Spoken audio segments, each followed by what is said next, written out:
안녕하세요. 양봉입니다. 오늘은 제가 두 번을 읽은 책을 소개를 해드리고 싶은데요. 제가 카지노라는 책을 여러 곳에서 추천을 받아서 추천을 해주신 분도 있고, 제 방송에서, 그리고 또 주식 그 방송 채널에서 가끔 나오는 수급단탕님께서 이 책을 추천을 하셔서 한번 읽어봐야겠다 해서 두 번이나 읽어본 책입니다. 굉장히 흡입력이 좋아가지고 몰입이 됩니다. 책이 너무 재밌기도 하고 계속 무슨 내용이 나올까 궁금해서 계속 읽게 되는 책입니다. 초반부터 해서. 그리고 또 주식이나 선물, 또 코인, 또 도박을 하시는 분들이 계시다면 꼭 이 책을 읽어보셨으면 좋겠어요. 제가 이 책의 모든 내용을 말씀드릴 순 없고요. 가장 기억나고 인상 깊었던 이야기 일부만 들려드리려고 합니다. 저는 이 카지노 책이 바카라 도박이 주로 나오는데, 이 도박에 관련된 내용일 수도 있지만 결국 이 사랑에 관한 책이라고 생각을 하거든요.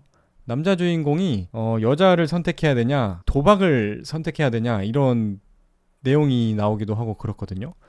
여기서 남자 주인공이 어떤 선택을 할지 여러분들도 이 책을 보면서 재밌게 보셨으면 좋겠어요.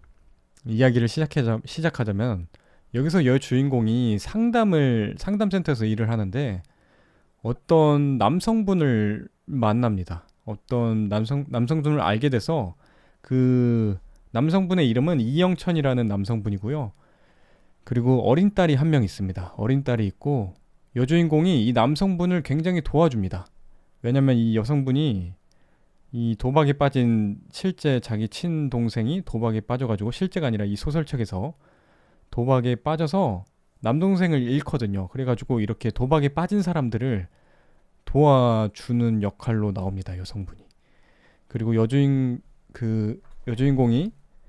이 남성분의 일자리를 찾는 걸 도와주고, 딸이 이제 보육원에 가는 걸 또 도와주고, 그리고 이 남성분이 돈을 1200만 원을 모읍니다. 돈을 1200을 모았는데, 남성분이 노가다를 하다가 허리를 다쳐서 돈을 벌 수 없는 상황이 오게 됩니다.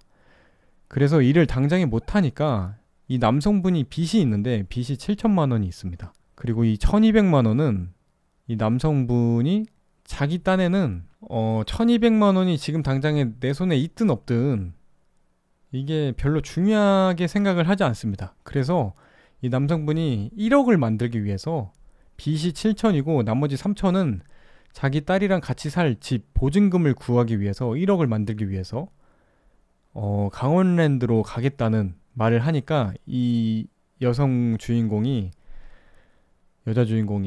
남자 주인공한테 도움을 요청합니다. 남자 주인공이 이 도박을 잘하는 사람이거든요.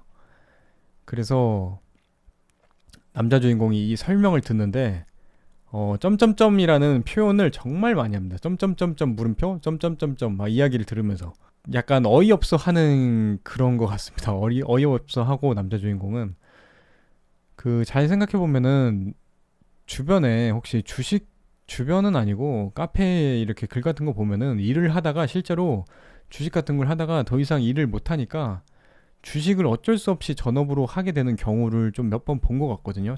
이런 일들이 몸을 다치면서라든가 직장을 잃게 되면서 이런 경우가 생기는 것 같습니다. 그리고 이야기를 계속하자면, 이제 남자 주인공은 이 이영천이라는 남성분에게 어떤 방식으로 돈을 벌 거냐고 물어봅니다.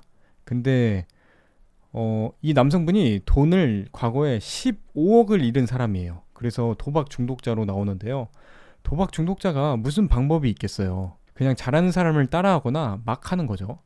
그렇게 해서 돈 못 번다고 강원랜드라는 곳은 구조적으로 돈을 따는 게 불가능한 곳이라고 얘기를 해줍니다, 남자 주인공이. 방법이 하나 있는데 꼭 자기 말을 듣고 실행하고, 그러고 나서는 도박을 끊기로 약속하는 조건으로 남자 주인공이 도와주기 시작합니다. 첫째, 카지노에 들어가면은 말을 하지 말 것. 둘째, 콜라나 맥주를 마시지 말 것. 마실 것은 오로지 물만. 셋째, 다른 사람의 플레이는 신경 쓰지 말 것. 다른 사람들이 모두 다 뱅커에 베팅을 해도 자신은 플레이어라고 생각이 되면 플레이어에 베팅을 할 것. 넷째, 다른 사람이 이기고 지는 것에 신경을 쓰지 말 것. 다섯째, 카지노 안에서 절대 계획을 변경하지 말 것. 목표를 이루면 그 즉시 뒤도 돌아보지 말고 나와야 할 것. 사소한 경비 몇만 원 욕심내고 베팅을 하면 안 된다고 조언을 해줍니다. 그리고 여섯째, 게임을 100단위로 끊고 5만원, 10만원씩 베팅을 하라고 조언을 해줍니다. 이번만 하고 앞으로는 발길을 안 할 거니까 궁금해하는 원리들을 설명해주지 않고 목표액만 알려줍니다. 첫째 날엔 얼마 벌고, 둘째 날 얼마 벌고, 셋째 날 얼마 벌고, 이런 식으로 15일 동안 1200으로 1억을 벌 수 있게 금액을 설정해줍니다. 15일 동안 금액이 그날 벌 수 있는 금액이 다 달라요. 어느 날엔 300, 어느 날엔 400, 200, 500, 800, 900 이런 식으로 다 다르게 설정을 해놓습니다. 꼭 이대로 실행을 해야 된다고 말해주고, 또 이 이영천이라는 남성이 강원랜드 근처에서 방을 구해서 할까요? 이런 식으로 물어보기도 하고 그렇습니다. 근데 남자 주인공이 절대 안 된다고, 강원랜드에서 돈을 벌면 서울로 기차 타고 오고 서울에서 다시 기차 타고 가라고 이런 식으로 말해줍니다. 그건 왜죠라고 묻지만 그냥 하라는 대로, 시키는 대로 하라고 해서 알겠다고 합니다. 실제로 우리 강원랜드 근처에 숙박시설이 굉장히 많은 걸로 알고 있습니다. 저도 다큐멘터리 같은 거 도박 중독자들 보면은 정말 많이 나오는데 그 전형적인 초보자들의 마인드인 것 같습니다. 남자 주인공이 자기 말해주는 거 하나라도 어기면 실패하니까 꼭 그대로 해야 한다고 말을 해줍니다. 그리고 이영철은 알겠다고, 그렇게 어려운 것도 아닌데 자신 있게 말을 합니다. 근데 남자 주인공은 아니요, 정말 어려운 거라고, 갱생을 위해서는 꼭 그대로 해야 한다고 이렇게 말을 해줍니다. 그리고 1200만 원으로 100만 원 버는 건 어렵지 않다고 생각을 하면서 이영천 이 아저씨는 딸을 생각하면서 돈을 다 잃으면 진짜 죽을 생각을 하고 이 카지노에 찾아갑니다. 첫날에 이제 10만 원씩 베팅을 하면서 기회가 생기면 이제 20만 원을 베팅을 하기도 하고, 금방 칩을 불리게 됩니다. 30개까지. 칩을 모으고 카지노에서 바로 빠져나옵니다. 둘째 날에도 이제 1,500만 원이 되어서 400을 벌고 서울로 돌아가는 기차에서 김밥을 사 먹으면서 딸도 생각하고 이제 해낼 수도 있겠다, 잘하면 해낼 수도 있겠다 이런 생각을 합니다. 셋째 날에도 1,900으로 200만 원을 버는데 처음에 1,200만 원으로 300만 원을 벌었기 때문에 1,900으로 200 버는 건 굉장히 쉽다는 생각을 합니다. 실제로 쉽게 이루기도 하고요. 이날따라 오히려 게임이 더 잘 돼가지고 내가 좀만 더 하면 더 벌 수 있을 것 같은데 이런 생각을 속으로 하게 됩니다. 근데 약속했던 것을 떠올리면서, 남자 주인공과 약속했던 걸 떠올리면서 자리에서 일어납니다. 여기까지는 다행이죠. 과거에는 이런 경우가 전혀 없었는데 지금은 스스로 뭔가 프로 도박사가 된 것 마냥 일이 엄청 잘 풀리고 돈이 벌리는 것을 보면서 신기해하기도 하고, 딸을 생각하면서 울기도 하고, 기차 안에서 김밥을 먹으면서 울기도 하고 그렇습니다. 기도를 하기도 하고요. 4일차, 5일차에는 사람들이 이영천 이 아저씨가 게임을 잘하니까 말도 걸기 시작합니다. 왜 이렇게 잘하냐고, 어떻게 이렇게 잘할 수 있냐고, 딜러분도 칭찬을 하기 시작합니다. 근데 약속대로 이영천 이 아저씨가 아무 말도 하지 않습니다. 5일차 만에 1200이 3000이 됩니다. 6일차에도 자만하지 않고 3600이 되고, 7일차에도 옆에서는 돈을 막 잃고 화내는 사람들을 보면서 옛날에 자기 자신을 보는 것 같은 생각을 하게 됩니다. 속으로 막 응원을 하기도 하고, 한 호흡만 참아요, 하다못해 화장실이라도 갔다 와라, 이런 말을 해주고 싶은 지경까지 갔는데 다행히 그 남자 주인공이 해줬던 충고, 그 조언이 생각나서 충고라도 해주고 싶은데 약속대로 아무 말도 하지 않습니다. 이런 식으로 7일차에도 남들을 보면서 안타까워하면서 목표액만 채우고 카지노를 빠져나옵니다. 4천을 만들었고 벌써 시대가 커지면서 목표액 달성을 쉽게 생각하게 됩니다. 계속해서 이영천 이 아저씨는 게임이 잘 될 때 자리를 계속하고 싶으나 약속을 지키면서 목표액을 채우면 자리에서 일어나고 결국 마지막 날까지 오게 됩니다. 마지막에 이제 딸이 언제 오냐고, 이제 조금 며칠만 있으면 된다고 하면서 아주 자신감 있으면서, 그리고 또 이제 떠나간 엄마도 같이 와서 살 수 있을 수도 있다, 이런 얘기를 하기 시작합니다. 이영천 이 아저씨가 딸한테. 딸이 막 울면서, 그렇게 서로 울면서 그런 하룻밤을 보내기도 하고요. 드디어 이제 마지막 날로 되는데, 마지막 날에 40만 원만 있으면은 1억을 채우게 되는데, 이 40만 원을 채우려다가 돈을 점점점 잃게 되는 상황이 나옵니다.